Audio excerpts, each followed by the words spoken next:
আজকাল সত্যির ভাত নেই বন্ধু। সত্যি কথা বলার ভাত নেই।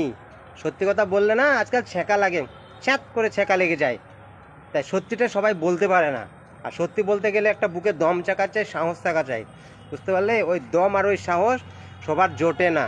তাই সবাই মিথ্যে বলে, মিথ্যে অপবাদ দেয়, মিথ্যে অপবাদ মিথ্যে কথা বলে প্রত্যেক মানুষকে ছোট করতে চায়, তার ক্যারেক্টারকে লুজ করতে চায়।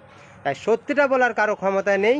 তো সত্যি যখন বলতেই পারবে না, তো মিথ্যে বলে মিথ্যে অপবাদ দিয়ে তাকে ছোট করার কী দরকার আছে? সত্যি বলো, সত্যিটা বলো, যেটা সত্যি সেটাই বলো। মিথ্যে বলে তাকে শুধু খারাপ করার পরিকল্পনা, খারাপ করার প্ল্যান চলছে। এখনকার সমাজের মানুষ, মহিলা সবাই একই রকম হয়ে গেছে। আরে বাবা, সত্যি বলতে বলবে না, পারবে না তো মিথ্যেটা বলার কী দরকার আছে তোমার? তুমি সত্যিটাই বলো না। তাই সত্যি কথা বললে ছ্যাঁক লাগে।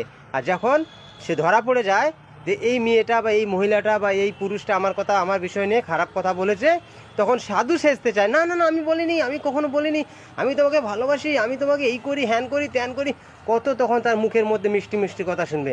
তো দুষ্টু লোকে এই সমাজ ভরে গেছে। তো দুষ্ট লোকের কাছ থেকে দূরে থাকবে, না হলে নিজের জীবনটাকে অন্ধকার করে তারা ছেড়ে দিবে তোমার।